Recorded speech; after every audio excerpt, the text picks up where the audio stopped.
بسم اللہ الرحمن الرحیم الحمد للہ والصلاة والسلام علی رسول اللہ وآلہ وصحبہ ومن والہ اما بعد. ہماری کلاس چل رہی تھی شیخ الاسلام ابن قیم رحمہ اللہ کی کتاب کے ساتھ، جس میں ہم نے آخری کلاس میں ہم پڑھ چکے ہیں، دو حصوں میں ہم پڑھ چکے ہیں، زمین کے بارے میں اور سورۃ الملک کی جو آیت هو الذی جعل لکم الارض ذلولا، یہ آیت ہم پڑھ چکے ہیں کہ اللہ نے تمہارے لیے زمین کو ہموار بنا دیا ہے تو تم اس کے کندھوں پہ چلو اور اس کے رزق میں سے کھاؤ، اور یاد رکھو تم نے اللہ ہی کی طرف لوٹ کے جانا ہے. تو یہ آیت ہم پڑھ چکے ہیں، اس کی تشریح پڑھ چکے ہیں، اس میں فوائد اور نکات اور توحید اور اللہ کی عظمت اور اللہ کی خلقت کے بارے میں اہم نکات ہم پڑھ چکے ہیں. اگلا جو چیپٹر ہے، اگلا جو موضوع ہے، اس میں ابن قیم رحمہ اللہ نے بہت اہم فوائد، بہت اہم باتیں بتائی ہیں، بہت پر اسرار باتیں، بہت ایسی باتیں ہیں جو تربیت اور اصلاح کے لیے انتہائی ضروری باتیں ہیں، اور ساتھ ہی ساتھ سورۃ الفاتحہ کی تفسیر کا ایک حصہ یعنی سورۃ الفاتحہ کے حوالے سے بھی کچھ باتیں انہوں نے بتائی ہیں. تو آئیں پڑھتے ہیں. ابن قیم رحمہ اللہ فرماتے ہیں للانسان قوتان، انسان کے پاس دو طاقتیں ہوتی ہیں، قوت علمیت نظریہ، ایک طاقت علم اور نظریاتی طاقت ہے، وقوت عملیت ارادیہ، اور دوسرے طاقت کے بارے میں کہتے ہیں عمل اور ارادے کی طاقت ہے. یہ دو قوتیں ہیں، دو طاقتیں ہیں. آپ نے حدیث سنی ہوگی کہ اللہ کے رسول فرماتے ہیں المؤمن القوی خیر واحب الی اللہ من المؤمن الضعیف، کمزور مومن سے قوی مومن، طاقتور مومن اللہ کو زیادہ محبوب ہے. تو طاقت سے کیا مراد ہے؟ ابن قیم رحمہ اللہ یہاں پہ گویا اس بات کی بھی وضاحت کر رہے ہیں کہ طاقت، قوت دو قسم کی طاقتیں ہیں. ایک ہے علمی طاقت، علم اور نظریات کے ساتھ، اور ایک ہے عمل اور ارادے کی طاقت. مطلب یہ ہے کہ ایک طاقتور انسان وہ ہے جس کے پاس علم ہے، جو عالم ہے، جس کے پاس علم ہے، وہ بہت طاقتور انسان ہے، اور اللہ کو یہ مومن، قوی مومن اللہ کو بہت محبوب ہے. اور ایک قوی مومن وہ ہے جو عمل میں قوی ہے، عمل میں طاقتور ہے. تو یہ دو پہلو ہوتے ہیں انسان کے ساتھ. ایک مومن کے ساتھ یہ دو چیزیں جڑی ہوئی ہوتی ہیں کہ اس کے پاس علم بھی ہونا چاہیے اور اس کے پاس عمل بھی ہونا چاہیے. اور علم کے ساتھ انہوں نے نظریات کو جوڑ دیا ہے، اور عمل کے ساتھ انہوں نے ارادے کو جوڑ دیا کہ ارادہ کرنا بھی عمل کرنے کے برابر ہے. کہ میں نیت کرتا ہوں، میں ارادہ کرتا ہوں کہ میں یہ کام کروں گا، تو اللہ تعالیٰ مجھے عمل کرنے کے برابر اجر دیتے ہیں. تو یہ دو قوتیں ہیں. اور آگے فرماتے ہیں وَسَعَادَتُهُ التَّامَّةُ مَوْقُوفَةٌ عَلَى اسْتِكْمَالِ قُوَّتَيْهِ الْعِلْمِيَّةِ وَالْإِرَادِيَّةِ، اور انسان کی مکمل خوش نصیبی اس چیز میں ہے کہ اسے اللہ تعالیٰ یہ دونوں طاقتیں دے. جسے اللہ نے یہ دونوں طاقتیں دے دی نا، علمی طاقت بھی اور ارادی اور عملی طاقت، علم بھی ہو اور عمل بھی ہو، اللہ اکبر، یہ انسان سعادتہ التامہ، یہ بہت خوش نصیب انسان ہے. گویا پہلا سبق ہمیں جو یہاں مل رہا ہے کہ جس انسان کے پاس علم ہو وہ بہت خوش نصیب انسان ہے، بہت خوش نصیب انسان ہے. اس لیے ہمیں علم سیکھنا چاہیے اور علم کے لیے ہمیں کوشش کرنی چاہیے. یہ ایک طاقت ہے، اس طاقت کے ذریعے ہم اللہ کے ہاں محبوب بن رہے ہیں. اور جو انسان عمل کرتا ہے، اللہ تعالیٰ کے لیے محنت کرتا ہے، اللہ کی رضا کو پانے کی کوشش کرتا ہے، عملی میدان میں جو کامیاب ہے، یہ بھی بہت خوش نصیب انسان ہے. لیکن جو انسان دونوں میدانوں میں کامیاب ہو، جس کے پاس علم بھی ہو اور عمل بھی ہو، فرماتے ہیں وَسَعَادَتُهُ التَّامَّةُ، یہ تو واقعی میں خوش نصیب ہے، اس کی تو مثال ہی نہیں ہے. اور مکمل سعادت اسی چیز میں ہے، موقوفتن، مکمل سعادت کا دار و مدار علی استکمال قوتیہ، کہ انسان کے پاس دونوں طاقتیں ہوں، علمی اور عملی یا ارادی. آگے فرماتے ہیں استکمال القوت العلمیت انما یکون، جو علمی، اب اس علمی طاقت اور عملی طاقت دو طاقتیں ہیں نا، اب ان کی وضاحت آگے سنیں. فرماتے ہیں کہ جو علمی طاقت ہے اس کی استکمال، اس طاقت کے انتہا میں انسان کب پہنچ سکتا ہے؟ جب یکون بمعرفت فاطرہ، اس میں کچھ چیزیں بنیادی ہیں، 5 چیزیں بتا رہے ہیں. علمی طاقت کے اینڈ پہ پہنچنے کے لیے آپ کے پاس 5 چیزیں ہونی چاہیے. مطلب 5 چیزیں در حقیقت علم ہے. یہ 5 چیزیں علم کی بنیاد ہے. ان 5 چیزوں کو آپ نے حاصل کر لیا، اللہ کے ہاں آپ ان علماء میں سے بن جائیں گے جن کے لیے پرندے بھی دعا کرتے ہیں، جن کے لیے فرشتے بھی دعا کرتے ہیں، جن کے لیے مچھلیاں بھی دعا کرتے ہیں، جن کے لیے تمام مخلوقات دعا کرتے ہیں. اور آپ کا مقام اہل علم میں سے ہو جائے گا اور آپ اللہ کے ہاں قوی مومنوں میں سے بن جائیں گے. فرماتے ہیں کہ علمی جو طاقت ہے نا، اس میں یہ چیزیں ہونی چاہیے. پہلی بات بمعرفت فاطرہ و بارئہ، کہ انسان کو اپنے بنانے والے، اپنے پیدا کرنے والے کے بارے میں علم ہو کہ مجھے بنایا کس نے ہے، مجھے پیدا کس نے کیا، مجھے رزق دینے والا کون ہے، میرا اللہ کون ہے، میرا رب کون ہے، اس کی کیا صفات ہے، وہ اللہ کتنا عظیم ہے، وہ اللہ کتنا بڑا ہے، وہ اللہ کتنا خوبصورت ہے، وہ اللہ، اس کی صفات. اللہ اپنے رب کو جاننا اور اپنے رب کے ساتھ ساتھ ومعرفت اسمائہ و صفاتہ، اپنے رب کے نام اور اپنے رب کی صفات کو جاننا. رب کے نام اور صفات کے بغیر تو ہم رب کو جان ہی نہیں سکتے. جب ہمیں پتا چلے گا کہ وہ اللہ رحمان ہے، وہ اللہ رحیم ہے، وہ اللہ معاف کرنے والا ہے، وہ اللہ درگزر کرنے والا ہے، وہ پردہ رکھنے والا ہے، وہ رزق دینے والا ہے، وہ علم والا ہے، وہ حکمت والا ہے، وہ اللہ، اس کی صفات، وہ اللہ سخت سزا دینے والا ہے، وہ جبار ہے، وہ قہار ہے، وہ اللہ جو مہیمن ہے، وہ اللہ. یہ اللہ کے صفات کو جب آپ پڑھتے ہیں اور صفات اللہ تعالیٰ کی، اللہ اکبر. ابن قیم رحمہ اللہ اپنی ایک اور کتاب میں اللہ کی صفات کے بارے میں کہتے ہیں کہ من عرف اللہ باسمائہ و صفاتہ و افعالہ، جو اللہ کو جان لے، اللہ کے اسماء اور صفات اور اللہ کے افعال کو جو جان لے، کہتے ہیں احبہ لا محالہ، وہ چاہے نہ چاہے اسے اللہ سے محبت ہو جائے گی.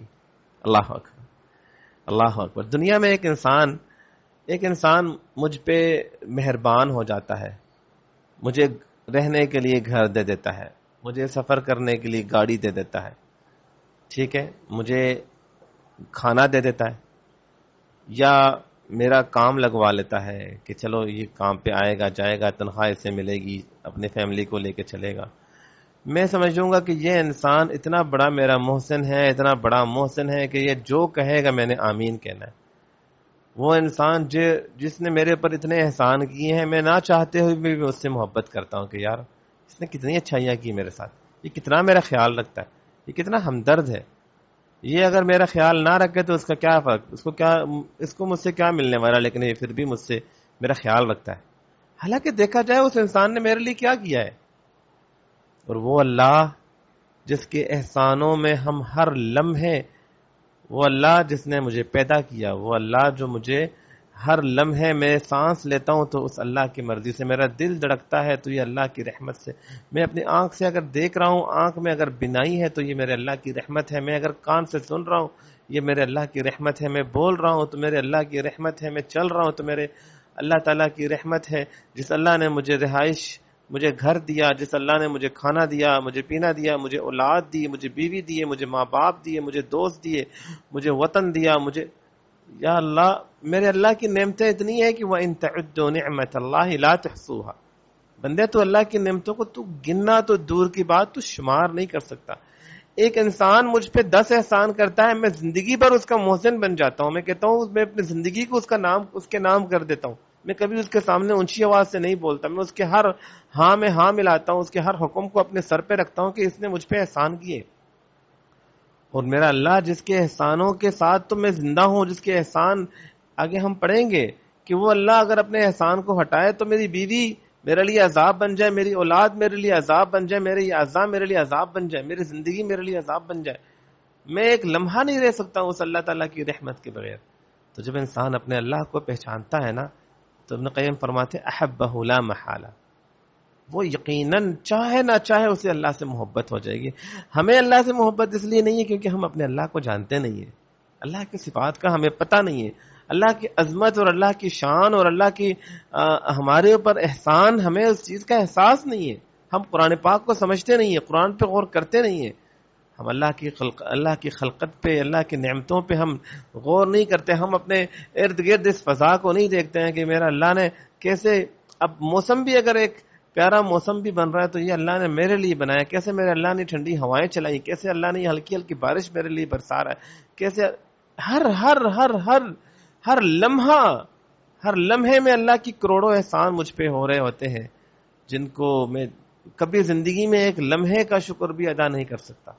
بلکہ انسان سلف صالحین کہتے ہیں کہ اگر ایک انسان زندگی کے پہلے دن سے آخری دن تک مسلسل ایک لمحہ رکے بغیر اللہ کی عبادت کرتا رہے نا, تو وہ اپنے جسم میں سے کسی ایک پارٹ, کسی ایک عضو کا بھی بدلہ ادا نہیں کر سکتا. قیامت کے دن اگر انسان یہ کہہ دے کہ یا اللہ میں نے تو زندگی بھر تیری عبادت کی ہے, ایک پڑھنے میں انسان کے زندگی بھر کی باتیں رکھی جائیں اور ایک پڑھنے میں صرف ایک آنکھ رکھ دی جائے, ایک زبان رکھ دی جائے, ایک ناک رکھ دی جائے, ایک انگلی رکھ دی جائے, تو ہم پوری زندگی کی نعمتوں سے ہم اللہ کی اس ایک انگلی کی یہ جو نعمت ہے نا, اس نعمت کا بھی ہم حق ادا نہیں کر سکتے. ایک جو اللہ نے مجھے اولاد دی ہے نا, ایک جو اللہ نے مجھے خوشی دی ہے, مجھے سکون دیا ہے نا, ایک دن کا جو سکون ہے پوری زندگی میں اس کا حق ادا نہیں کر سکتا. تو جب انسان اللہ کو پڑھتا ہے, اللہ کو سمجھتا ہے, اللہ کو پڑھنے سے مراد اللہ کی صفات کو جب پڑھتا ہے, تب ابن قیم فرماتے ہیں احبہ لا محالہ, وہ چاہے یا نہ چاہے اسے اللہ سے محبت ہو جاتی ہے. اللہ ہمارے دلوں میں اپنی محبت ڈال دے, اللہ ہمارے دلوں کو اپنی محبت سے ایسے بھر دے کہ اس میں غیر کی محبت کی گنجائش ہی نہ ہو. اللہ کی محبت انسان کو سکون دیتی ہے, اللہ کی محبت انسان کو خوشی دیتی ہے, اللہ کی محبت انسان کو غنی بنا دیتی ہے, بے نیاز بنا دیتی ہے. اللہ تعالی ہمیں چن لے, ہمارے دلوں کو پاک صاف کر دے. فرماتے ہیں کہ مکمل علم حاصل کرنے کے لیے انما یکون بمعرفت فاطرہ و بارئہ و معرفت اسمائہ و صفاتہ, اپنے خالق اور اپنے پیدا کرنے والا اور اس کی اسماء اور صفات کو جاننا. یہ آگے فرماتے و معرفت الطریق التي توصل الیہ. اسی طریقے سے علم کا دوسرا حصہ یہ بھی ہے کہ اس رستے کو جاننا جو رستہ مجھے اللہ تک لے جائے گا. اللہ تک لے جانے والے رستے کے بارے میں جاننا ضروری ہے کہ میں کس رستے کو اپناؤں گا. کہ میں یہ جس طرح ایک بادشاہ ہوتا ہے نا, مجھے اس بادشاہ سے جب محبت ہوتی ہے تو میں کہتا ہوں یار میں نے کیسے بھی کر کے اس بادشاہ سے قریب ہونا ہے, میں اس سے قریب ہونا چاہتا ہوں, میں اس کے لیے اس کے نظروں میں اہم بننا چاہتا ہوں, اس کے لیے میں کوششیں کرتا ہوں کہ میں کسی طریقے سے میں اس تک پہنچ جاؤں. تو اللہ سے اگر محبت ہے تو پھر اللہ تک میں نے پہنچنا ہے. اللہ تک پہنچنے سے مراد کیا ہے؟ مطلب یہ ہے کہ اللہ بھی مجھ سے محبت کرے, میں اللہ کا خاص بن جاؤں, میں اللہ کا محبوب بن جاؤں, میں اللہ تعالیٰ کی رضا حاصل کر لوں اور اللہ کی عبادت میں مجھے سکون ملے, اللہ کی عبادت میں مجھے راحت ملے. تو ومعرفت الطریق التي توصل, اور اللہ کی طرف پہنچانے والا رستہ کون سا ہے؟ وہ اللہ تعالیٰ کا قرآن ہے اور اللہ کے رسول صلی اللہ علیہ وسلم کا فرمان ہے. وہ اللہ کی عبادت ہے, اللہ تعالیٰ کے سامنے جھکنا, اللہ کے سامنے گڑ گڑانا, اللہ کو منوانا, اللہ سے کلام کرنا, اللہ کے فرائض کو اپنانا. جس طرح اس حدیث میں ہے نا کہ ولا یزال عبدی یتقرب الی بالنوافل وما تقرب الی عبدی بشیء احب الی مما افترضته علیہ. اللہ فرماتے ہیں کہ میرا بندہ مجھ سے قریب نہیں ہو سکتا کسی بھی چیز کے ذریعے جو میرے نزدیک ان چیزوں سے زیادہ محبوب ہو جو چیزیں میں نے ان پہ فرض قرار دے دیے. کہ میرے سے قریب ہونے کے لیے میرے نزدیک سب سے محبوب اگر کوئی عمل ہے نا تو وہ جو چیزیں میں نے اس پہ فرض کر دیے نا, یہ سب سے زیادہ سب سے بہتر طریقہ ہے اللہ تک پہنچنے کا. فرائض میں فرض نمازیں آ جاتی ہیں, فرض روزے, فرض حج, فرض زکوٰۃ, فرض حقوق لوگوں کے, اور اسی طریقے سے حرام سے بچنا یہ بھی فرض ہے, حرام سے بچنا بھی فرض ہے, اللہ کے نافرمانی سے بچنا بھی فرض ہے. اس چیز کو اپنا کے تم سب سے زیادہ اللہ کا قرب حاصل کرتے. وما تقرب الی عبدی بشیء احب الی ولا یزال عبدی یتقرب الی. اللہ فرماتے ہیں کہ میرا بندہ مجھ سے قریب ہونے کی مزید کوشش کرتا رہتا ہے. کس طریقے سے؟ بالنوافل, نفلی عبادت سے, حتی احبہ, یہاں تک کہ میں اپنے بندے سے محبت کرتا ہوں. اذا احببتہ کنت سمع, جب میں بندے سے محبت کرتا ہوں تو میں اس بندے کا کان بن جاتا ہوں جس سے وہ سنتا ہے, اور اس کی آنکھیں بن جاتا ہوں جس سے وہ دیکھتا ہے, ہاتھ بن جاتا ہوں جس سے وہ پکڑتا ہے. کیا مطلب اس کے کان پھر میرے حکم کے مطابق, اس کی آنکھیں پھر میرے حکم کے مطابق, اس کے ہاتھ میرے حکم کے مطابق, زبردستی نہیں, بلکہ اسے مزہ آتا ہے اللہ کی عبادت کرتے ہوئے, اللہ کے حکم کو اپنانے میں اسے سکون ملتا ہے. ہم کرتے ہیں, ہم نماز تو ہم پڑھتے ہیں لیکن زبردستی, دل نہیں کر رہا لیکن چلو کیا کریں پڑھنا ہے. یہ ایمان کمزور ہونے کی علامت ہے. جب ایمان مضبوط ہونا, اللہ سے جب محبت ہو جائے, جب اللہ کی ولایت حاصل ہو جائے, پھر انسان بے چین ہوتا ہے. جس طرح اللہ کے رسول تھے صلی اللہ علیہ وسلم, ہماری مائیں صحابیات امہات المومنین کہتی ہیں کہ اللہ کے رسول ہمارے درمیان ایسے رہتے تھے گھر کے کاموں میں, کانا فی خدفی, آپ صلی اللہ علیہ وسلم اپنے گھر والوں کی خدمت میں ہاتھ بٹانے میں لگے رہتے تھے. کبھی کوئی کھانا پکانے میں ساتھ دے دیا, کبھی کوئی برتن دھو رہی ہے تو اس کا ساتھ دے دیا, کبھی کپڑے, کبھی گھر صاف کرے تو ساتھ دے دیا. کاموں میں آپ ساتھ دیتے تھے. کانا فی محنتی اہلی. لیکن جب مؤذن کہتا نا اللہ اکبر, تو ایسے جو گویا کہ اللہ کے رسول ہمیں جانتے تک نہیں ہے, ایسے گویا کہ ہمیں جانتے تک نہیں ہے, ایسے بدل جاتے. بدلنے سے مراد یہ ہے کہ پھر بس ایک ہی تڑپ, ایک ہی بے چینی ہوتی تھی کہ اللہ مجھے بلا رہا ہے, کہ میں نے اللہ کے پاس جانا ہے, میں نے اللہ کی عبادت کرنی ہے, میں نے اللہ کے سامنے جھکنا ہے, میں نے اللہ سے گڑ گڑانا ہے, میں نے اللہ سے مناجات کرنا ہے. یہ دل کی کیفیت کہ جیسے ہی وقت بلال سے کہنا بلال اذان دے ہمیں سکون ملے. وہ فرماتے تھے کہ مجھے تمہارے دنیا میں یہ چیزیں بڑی محبوب ہیں, خوشبو مجھے بہت پسند ہے. النساء والطیب حبب الی من دنیاکم, تمہاری دنیا میں جو چیزیں اللہ نے, جن چیزوں کی محبت اللہ کے سے فرماتے ہیں, جس چیز کی محبت اللہ نے میرے دل میں ڈال دی نا, ایک خوشبو ہے اور ایک میری بیویاں ہیں, یہ عورتیں ہیں, یہ بیویاں ہیں میری.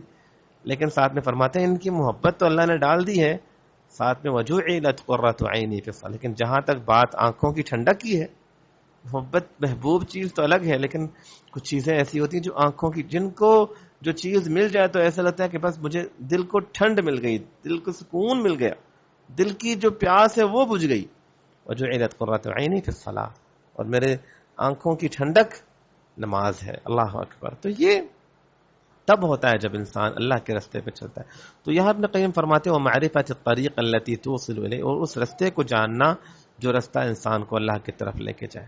تو اس رستے کا علم, سب سے پہلے اللہ کا علم, نمبر 2 اللہ کے اسماء اور صفات کا علم, اور نمبر 3 اس رستے کا علم جو اللہ کی طرف مجھے لے جائے, اللہ سے مجھے جوڑے.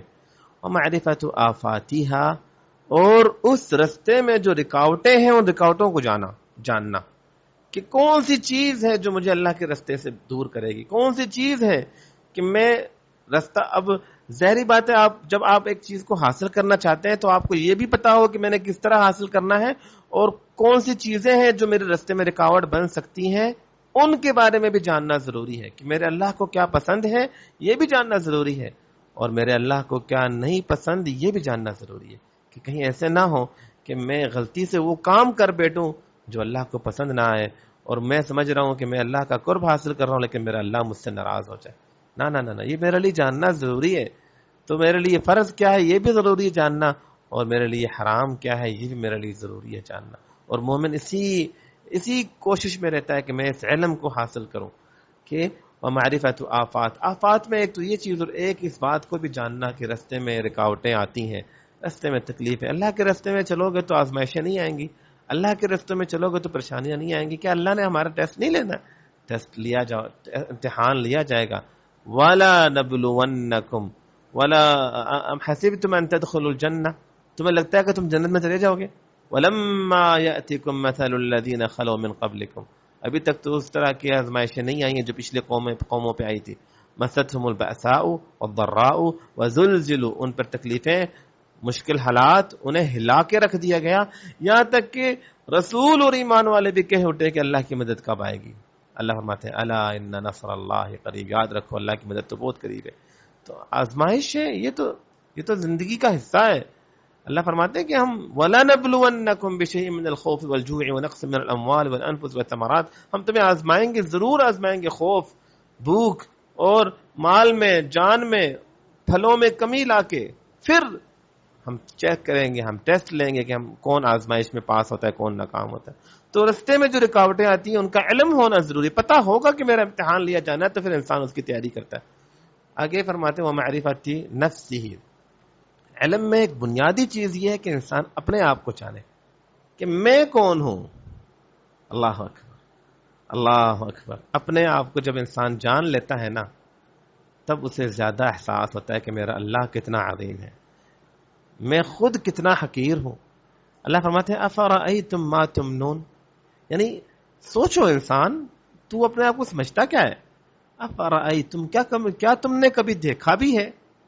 افرأیتم ما تمنون، وہ نطفہ جو تم نکالتے ہو، اانتم تخلقونہ، کیا تم نے اس نطفے کو بنایا ہے؟ ام نحن الخالقون، یا ہم اس نطفے کو بنانے والے ہیں؟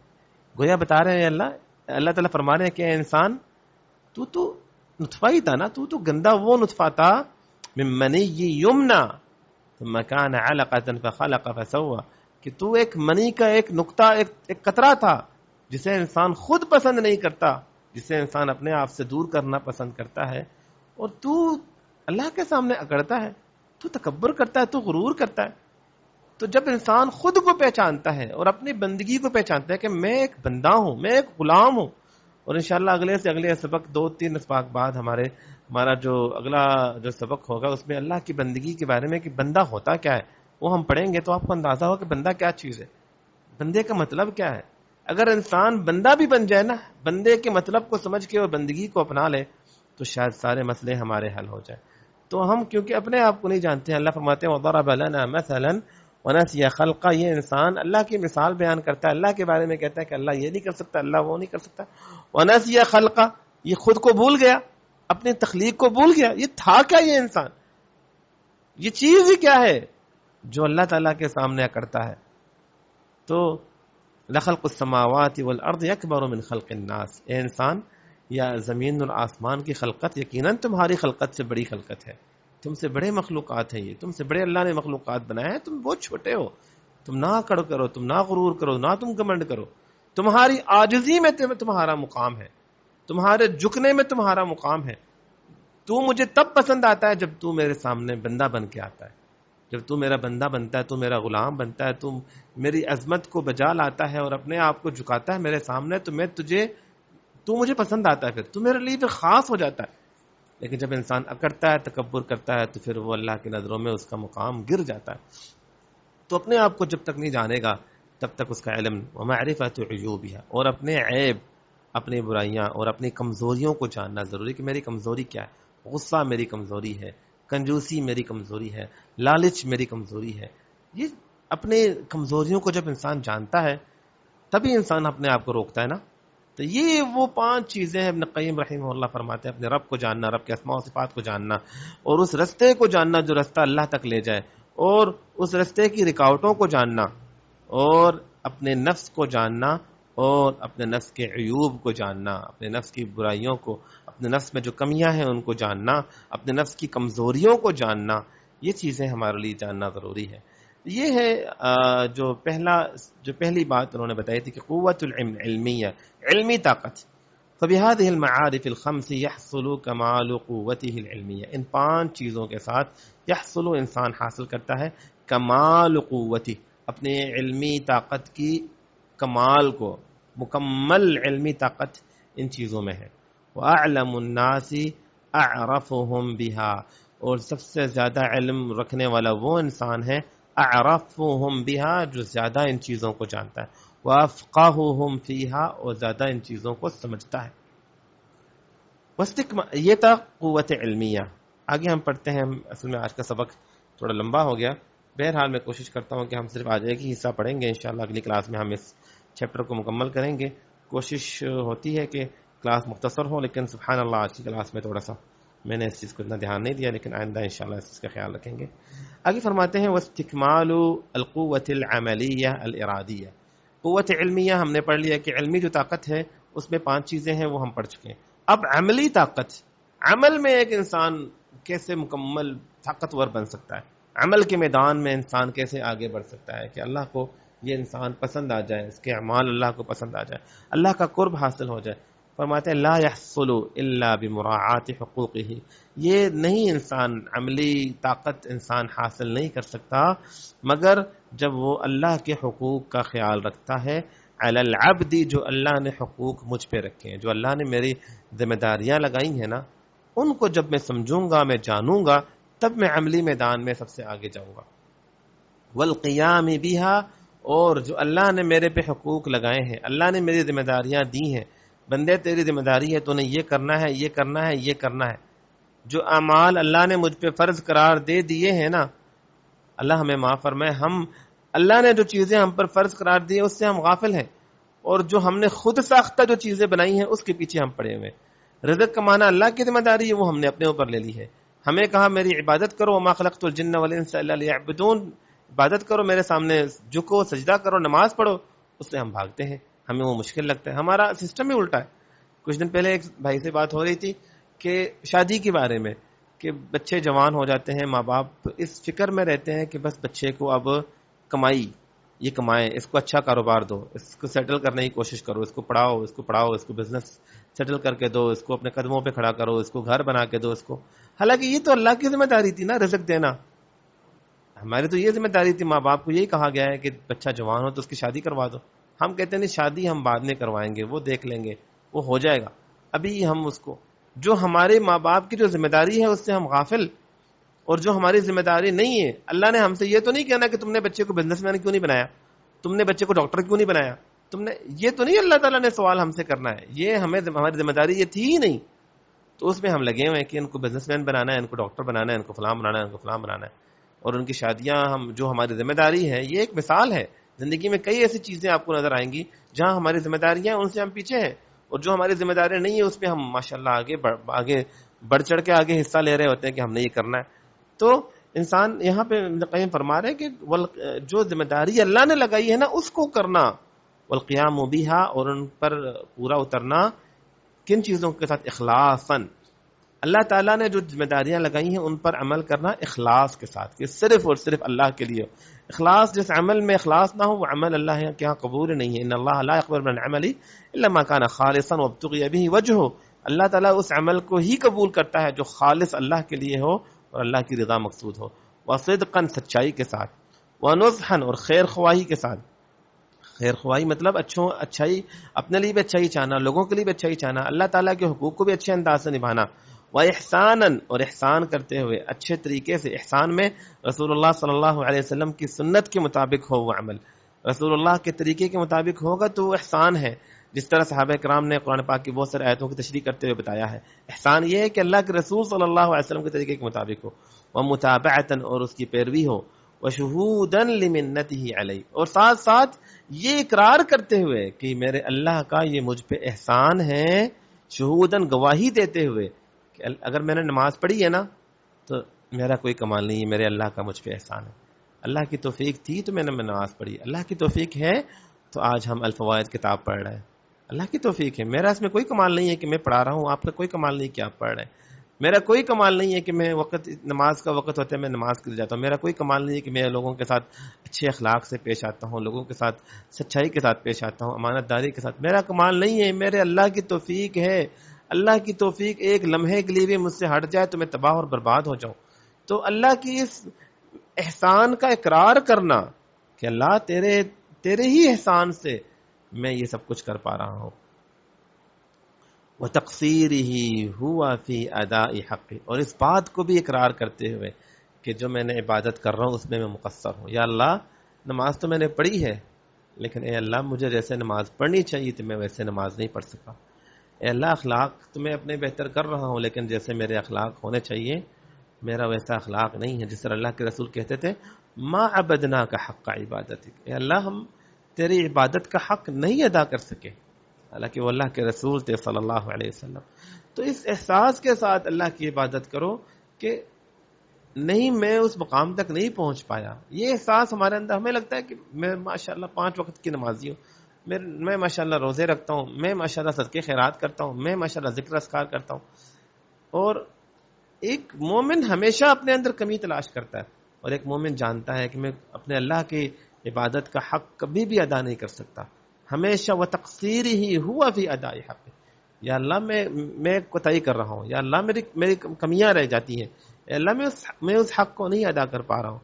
فَهُوَ مُسْتَحْيٍ مِّن مُّوَاجَهَتِهِ بِتِلْكَ الْخِدْمَةِ، اور عبادت کرتے ہوئے یہ عبادت کرنے والا اس عبادت کو اپنے اللہ کے سامنے رکھتے ہوئے مسلسل شرماتا رہتا ہے، شرماتا ہے. جس طرح اللہ نے قرآن میں فرمایا وَالَّذِينَ يُؤْتُونَ مَا آتَوْا وَقُلُوبُهُمْ وَجِلَةٌ أَنَّهُمْ إِلَىٰ رَبِّهِمْ رَاجِعُونَ.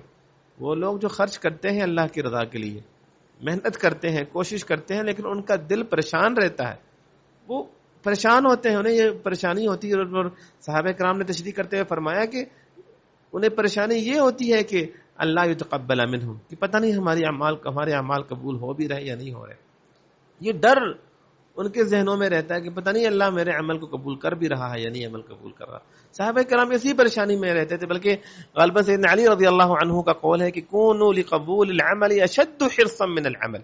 جتنی محنت تم کرتے ہو نا عمل کرنے میں، نماز پڑھنے میں جتنی تمہاری محنت ہے، روزہ رکھنے میں تمہاری محنت ہے، اس کا خیرات کرنے میں تمہاری محنت ہے، ذکر اذکار کرنے میں تمہاری محنت ہے نا، اس سے زیادہ تمہاری محنت ہونی چاہیے کہ کیسے یہ عمل قبول ہوگا. اس میں تو ہماری کوشش ہی نہیں ہے. تو مومن کو یہ لگتا ہے کہ وہ مستحین من مواجہتی، اس عبادت کو اپنے اللہ کے سامنے پیش کرتے ہوئے وہ حیا محسوس کرتا ہے کہ یار یہ کس طرح کی ٹوٹی پھوٹی باتیں میں اپنے اللہ کے سامنے پیش کر رہا ہوں. اللہ کے احسان اور میری یہ ٹوٹی ہوئی باتیں، اللہ کی نعمتیں اور میرے یہ کوتاہیاں، میری سستیاں، میری غفلتیں نہیں ختم ہوتی ہیں. اللہ اکبر.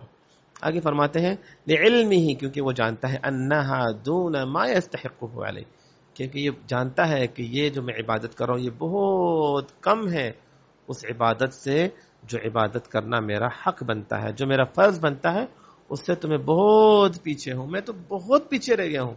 جو مجھ پہ میرا فرض بنتا ہے کہ میں ہر لمحہ میں اللہ کو یاد کروں، میرا فرض بنتا ہے کہ ہر سانس کے ساتھ میں اللہ کا شکر ادا کروں، اپنی آنکھ سے ہمیشہ ہر لمحے میں اللہ کا شکر ادا کروں، میں اپنے ہاتھوں سے ہر لمحے اللہ کا شکر ادا کروں، میں اپنی زندگی کے ہر نعمت پہ ہر وقت اللہ کے شکر میں اور اللہ کے ذکر میں مصروف رہوں، لیکن میں نہیں کر پا رہا ہوں. ودون دون ذالک، اور اس سے کئی گناہ کم میری یہ عبادت ہے جتنی یہ عبادت ہونی چاہیے تھی. وہ ہمیشہ خود کو گلٹی محسوس کرتا ہے، خود کو کمزور محسوس کرتا ہے، خود کو عاجز محسوس کرتا ہے، خود کو گنہگار محسوس کرتا ہے، خود کو یہی محسوس کرتا ہے کہ یار میں کب خود کو ٹھیک کروں گا. یہ پریشانی اس کو ہوتی ہے کہ کب میں اپنی اصلاح کر سکوں گا، کب میں خود کو بدل سکوں گا، کب میرا ایمان مضبوط ہوگا، کب میں گناہوں کے رستے سے نکل آؤں گا، میں اپنے اللہ کا قرب حاصل کروں گا. میرا مقصد کب اللہ ہو، اللہ کی رضا ہو، اللہ کا جنت ہو، اللہ کی خوشنودی ہو، اور کب میں اس غفلت اور اس سستی سے باز آؤں گا اور جاگ جاؤں گا. یہ ہماری پریشانی ہونی چاہیے. اور ہر عبادت کو وہ یہ دیکھتا ہے کہ یار نہیں میں اس طرح حق ادا کر سکا. اس سے ہوتا کیا ہے، اس سے اس کی کوشش بڑھتی جاتی ہے. آج بھی نماز پڑھی، نماز آپ نے پڑھی، آپ سوچیں کہ میرے نماز میں خشوع خضوع کس طرح تھا، عاجزی کس طرح کی تھی. نماز میں نے پڑھی، ہمارے نمازوں میں وہ خشوع نہیں ہے، بلکہ اللہ کے رسول صلی اللہ علیہ وسلم کی وہ جو حدیث ہے غالباً صحیح بخاری میں ہے کہ آپ نے فرمایا کہ سب سے پہلے میرے امت کے اندر سے جو عبادت جو اللہ تعالیٰ اٹھا لیں گے وہ خشوع ہے. یہاں تک کہ تم مسجد میں جاؤ گے تو تمہیں پوری مسجد میں ایک بھی خشوع سے نماز پڑھنے والا نہیں ملے گا. اللہ اکبر، کیسی بات ہے. آج جائیں مسجد میں 20-50 بندے نماز پڑھ رہے ہوں گے، ایک بندے کی آنکھ سے تمہیں آنسو بہتے ہوئے نظر نہیں آئیں گے. کوئی گھڑی کی طرف دیکھ رہا ہے، کوئی بس سوچوں میں خیالوں میں، توجہ پتہ نہیں کہاں ہے. ایک کام ہم اگر دن میں اللہ کے لیے کرتے ہیں تو اس کام میں بھی ہم مخلص نہیں ہیں. وہ کام بھی ہمارا بس ایسے ہی ہے کہ اس کام میں بھی ہم دنیا کے بارے میں سوچ رہے ہیں.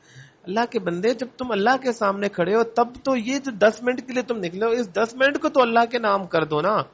اس 10 منٹ میں تو صرف یہ سوچو کہ یہ 10 منٹ میرے اللہ کے نام ہے، اس میں صرف سوچوں گا تو وہی سوچوں گا جو اللہ نے مجھے سوچنے کا کہا ہے. اس 10 منٹ میں دنیا میرے ذہن میں نہیں آ سکتی ہے. مال اور دولت اور گھر اور بیوی بچے اور میرے کام، میرے معاملات، یہ سب کچھ چھوڑ کے میں نے 10 منٹ اللہ کے لیے وقف کرنے، وہ ہم سے ہوتے ہی نہیں ہے. اللہ ہمیں معاف فرمائے. وَأَنَّهُ لَا سَبِيلَ لَهُ إِلَّا اسْتِكْمَالِ هَاتَيْنِ، اور یہ بھی جانتا ہے لا سبیل له کہ اس کے پاس کوئی بھی رستہ نہیں ہے الا استکمال ہاتین القوتین، ان دونوں قوتوں کو مکمل حاصل کرنے میں، دونوں قوتیں علمی اور عملی قوتوں کو، الا بمعونتی، ان دونوں قوتوں کو مکمل حاصل کرنے کے لیے میں اللہ کی رحمت کا محتاج ہوں. جس طرح اللہ کے رسول فرمایا کرتے تھے نا کہ اللہ مجھے ہر پل اگر تو مجھے ایک پل کے لیے بھی دور کر دے تو میں تباہ اور برباد ہو جاؤں. مجھے وہ الفاظ ذہن میں نہیں آ رہا. صبح شام کے اذکار میں بھی اس طرح کے الفاظ ہیں. اللہم ولا تکلنی الی نفسی طرفۃ عین واصلح لي شأنی کلہ لا الہ الا انت، ایک لمحے کے لیے بھی طرفت عین کا مطلب ہوتا ہے آنکھ بند ہونا اور کھلنا. اتنی دیر کے لیے بھی اے اللہ مجھے اپنے حال پہ نہ چھوڑنے دینا، بلکہ میں ہر لمحے تیرے رحمت کا محتاج ہوں. فہو مضطر الی ان یہدیہ الصراط. تو وہ انسان گویا اس بات کا اقرار کر رہا ہوتا ہے کہ میں مجبور ہوں، مجھے شدید ضرورت ہے اللہ کہ تو مجھے ہدایت دے صراط مستقیم کی طرف. اے اللہ تو ہدایت نہیں دے گا تو پھر میں کیسے ہدایت پاؤں گا؟ الذی ہدی الیہ اولیاء، جس رستے کی طرف اے اللہ تو نے اپنے ولیوں کو ہدایت دی، اپنے نیک بندوں کو، وخاصۃ، اور اپنے خاص بندوں کو جس رستے پہ چلایا نا، اے اللہ مجھے بھی اس رستے پہ چلا دے. یہ اس کی پریشانی ہوتی ہے کہ اگر اللہ کی رحمت نہیں ہوئی نا مجھ پہ، اگر اللہ کی مدد نہیں ہوئی نا، تو پھر میں کیسے رستے پہ چلوں گا؟ کیسے میں سیدھے رستے پہ چلوں گا؟ سیدھے رستے پہ چلنے کے لیے بھی مجھے اللہ تعالیٰ کی مدد کی ضرورت ہے. وَأَنْ يُجَنِّبَهُ الْخُرُوجَ عَنْ ذَلِكَ الصِّرَاطِ، اور اللہ کی رحمت کا میں محتاج ہوں کہ اللہ کہیں مجھے چھوڑ نہ دے اور میں صراط مستقیم کے رستے سے کہیں میں بھٹک نہ جاؤں. کہیں ایسے نہ ہو کہ اللہ نے مجھے صراط مستقیم پہ لگا لیا لیکن کچھ دیر کے لیے اللہ کی رحمت دور ہو جائے اور میں اس رستے سے بھٹک نہ جاؤں. اما بفساد فی قوتہ العلمیہ، کہیں ایسے نہ ہو کہ میں بھٹک جاؤں اس رستے سے کس وجہ سے؟ میرے علمی قوت میں کمی کی وجہ سے. گمراہی انسان علم نہ ہونے کی وجہ سے انسان گمراہ ہوتا ہے، تو وہ اس ڈر میں ہمیشہ رہتا ہے کہ میں نے علم سیکھنا ہے تاکہ ایسے نہ ہو کہ میں حق سے گمراہ ہو جاؤں. آج جو بدعات کیے جاتے ہیں ہمارے معاشرے میں، جو شرکیات کیے جاتے ہیں ہمارے معاشرے میں، علم کی کمی ہے نا. اگر ہمارے اندر یہ احساس پیدا ہو جائے کہ میں نے علم سیکھنا ہے، کہیں ایسے نہ ہو کہ علم نہ سیکھنے کی وجہ سے میں صراط المستقیم سے دور ہو جاؤں. کہیں ایسے نہ ہو کہ علم نہ سیکھنے کی وجہ سے عمل تو میرے اچھے ہیں لیکن علم نہ ہونے کی وجہ سے میں غلط کو حق سمجھ کے اور شیطان کے رستے پہ چل پڑوں، جو کہ آج ہمارے معاشرے کی اکثریت کا یہ معاملہ ہے کہ علم نہیں ہے اور بدعات اور خرافات اور شرک تک ہم پہنچ جاتے ہیں اور بڑے بڑے شرک کر بیٹھ رہے ہوتے ہیں اور ہمیں لگ رہا ہوتا ہے کہ ہم تو بڑے نیک بندے ہیں. اللہ ہمیں معاف فرمائے. فَيَقَعَ فِي الضَّلَالِ، کہیں ایسے نہ ہو کہ میرے علمی قوت میں کمی آئے اور میں گمراہی میں پڑ جاؤں. وَإِمَّا فِي قُوَّتِهِ الْعَمَلِيَّةِ، اور کہیں ایسے نہ ہو کہ میں عملی قوت کی کمزوری کا شکار ہو جاؤں، عمل کے میدان میں پیچھے رہ جاؤں. فَيُوجِبُ لَهُ الْغَضَبَ، اور اللہ کے غضب کا میں شکار ہو جاؤں. اللہ کی علم کمی ہوگی تو میں ضلال کا شکار، گمراہی کا شکار ہو جاؤں گا. عمل میں کمی ہوگی، عمل میرے برے ہوں گے، گناہ ہوں گے، فرائض سے میں پیچھے رہوں گا، تو پھر کہیں ایسا نہ ہو کہ میں اللہ کے غضب کا شکار ہو جاؤں. تو یہ قوت عملیہ ہے. عملی قوت تب مکمل ہوتا ہے انسان جب ان چیزوں کو اپناتا ہے کہ اللہ تعالیٰ کا حقوق ادا کرتا ہے اخلاص کے ساتھ، سچائی کے ساتھ، خیرخواہی کے ساتھ، احسان کے ساتھ، اور رسول اللہ صلی اللہ علیہ وسلم کی پیروی کے ساتھ، اور اپنے عاجزی کو، اپنی کمزوری کو ہمیشہ اپنے مد نظر رکھتے ہوئے اور اس بات کو سمجھتے ہوئے کہ میں مقصر ہوں، میں پیچھے ہوں، میں پیچھے رہ گیا ہوں، اور ہمیشہ چاہے کتنی بھی عبادت کرتا ہے اسے لگتا ہے کہ نہیں، جتنی مجھے کرنی چاہیے اس سے میں کم ہوں. اور ساتھ میں یہ بھی جانتا ہے کہ میں ان دونوں قوتوں میں مکمل کمال کو تبھی پہنچوں گا جب میرا رب میری مدد کرے گا، اور میں اللہ تعالیٰ کا محتاج ہوں کہ وہ اللہ مجھے صراط المستقیم پہ لے کے چلے، اور میں اللہ کا محتاج ہوں کہ وہ اللہ مجھے صراط المستقیم سے کہیں بھٹکنے سے اللہ مجھے نہیں روکے گا تو میں نے بھٹک جانا ہے. اور میں اللہ تعالیٰ کا محتاج ہوں کہ وہ مجھے علمی طاقت میں مجھے قوت دیتا کہ میں کہیں گمراہ نہ ہو جاؤں، اور میں اللہ کا محتاج ہوں کہ مجھے عمل میں قوت دیتا کہ میں اللہ کے غضب کا شکار نہ ہو جاؤں. یہ عملی قوت ہے اور علمی قوت ہے. یہ دو قوتیں اگر انسان ان کو اپنا لیتا ہے تو یقیناً جس طرح ابن قیم رحمہ اللہ فرماتے ہیں وَسَعَادَتُهُ التَّامَّةُ، مکمل اس کی سعادت اس چیز پر منحصر ہے کہ اس کے پاس یہ دونوں قوتیں آ جائیں. اور ان کے بارے میں اللہ کے فرماتے ہیں المؤمن القوی، جو قوی مومن ہے، طاقتور جو مومن ہے، جو ان دونوں میدانوں میں طاقتور ہو، خیرٌ، بہت خیر ہے اس میں، وَأَحَبُّ إِلَى اللَّهِ، اللہ کے ہاں یہ بندہ بہت محبوب ہے، من المؤمن الضعیف، کمزور مومن سے. اللہ ہمیں قوی مومن بنائے. حالانکہ سبق میرا آج ذہن تھا کہ ہم آج اس پورے چیپٹر کو مکمل کریں گے، لیکن امید ہے کہ انشاءاللہ یہ آج کا سبق ہمارے لیے ہدایت اور اصلاح کا سبب اللہ تعالیٰ اسے بنائے اور ہمیں اپنی کتاب کے ساتھ جڑنے کی توفیق عطا فرمائے، اور دونوں طاقتیں جو ہمارے لیے ضروری ہیں ان دونوں طاقتوں سے اللہ ہمیں مالا مال کرے. السلام علیکم ورحمۃ اللہ وبرکاتہ.